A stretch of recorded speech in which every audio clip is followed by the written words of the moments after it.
Madame la présidente, madame la ministre, mesdames, messieurs les présidents de commission, mesdames, messieurs les rapporteurs, mes chers collègues, ce troisième texte relatif à l'organisation des Jeux Olympiques et Paralympiques de Paris de 2024, après les textes de 2018 et 2019, a été inscrit à l'ordre du jour dans la continuité de son dépôt au Sénat le 22 décembre dernier, des délais contraints restreignant le temps de travail à lui consacrer. La réussite des Jeux de 2024, événement tout à fait exceptionnel, est un enjeu majeur vers lequel nous tendons collectivement. Pendant 6 semaines, 13 millions de spectateurs et 4 milliards de téléspectateurs sont attendus. L'équivalent de 54 championnats du monde seront organisés simultanément et circonscrits à un même lieu ou presque. Sa réussite se mesurera à l'aune de son organisation, des résultats de nos athlètes, du respect de l'équilibre budgétaire. Il s'agira de limiter les dépassements au maximum, des retombées économiques, sociales, en termes d'infrastructures, la notion d'héritage olympique qui doit être hiérarchisée, de ses dimensions festives, inclusives, populaires, environnementales, mais aussi à travers le rayonnement de la France et la valorisation de ses règles communes et de ses savoir-faire. Ce texte d'ajustement nécessaire à un événement unique traite du sujet olympique par un prisme résolument sécuritaire. Il compte des dérogations à notre droit commun et à différents codes, du sport, la sécurité intérieure, du travail, de la santé. Présentées comme nécessaires, ces dérogations permettent en effet d'appliquer le cahier des charges du CIO, de respecter la charte olympique, de mettre en œuvre les contrats de ville hôte et d'harmoniser dans notre législation les standards de l'Agence mondiale antidopage. Je fais ici référence aux tests génétiques déjà appliqués aux Jeux de Tokyo en 2021. Nous notons que globalement, le gouvernement a respecté l'essentiel des recommandations du Conseil d'État et de la CNIL.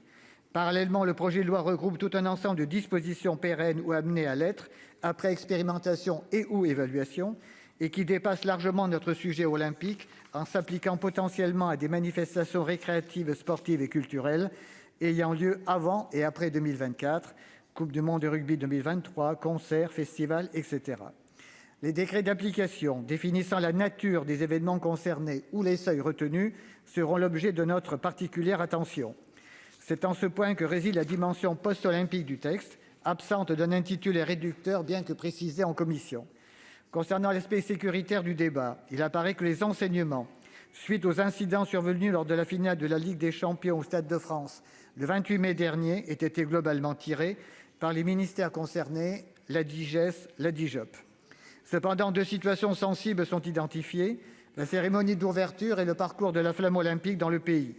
La gestion de la cérémonie d'ouverture apparaît d'une grande complexité et nécessite un haut degré d'anticipation, des moyens accrus et un niveau de technicité auquel nous n'avons jusqu'alors jamais recouru. Des arbitrages rapides sont nécessaires afin de susciter la sérénité dans l'opinion publique.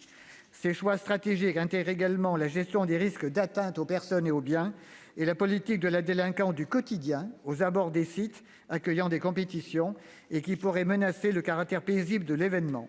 Le recours à une mobilisation d'effectifs en grand nombre, publics et privés, sera nécessaire. Le premier président de la Cour des comptes n'a pas manqué d'alerter sur l'impact de ce défi dont le financement sera la charge exclusive du COJOP. Pour conclure, j'attire votre attention sur la problématique de la relation entre l'organisateur et le public, uniquement appréhendée dans ce texte à travers le volet répressif, celui de la sanction et de la lourdeur des peines. Appliqués par exemple au football, certains articles s'appliqueront aux matchs de Ligue 1 et de Ligue 2. Or, les autres volets de la relation club-supporter ne sont pas abordés. Finalement, la réussite des Jeux Olympiques de 2024 reposera en grande partie sur l'équilibre que nous parviendrons à trouver entre la quiétude que nous devons aux habitants, spectateurs et participants, tout en préservant la dimension fédératrice et festive de l'événement. Je vous remercie.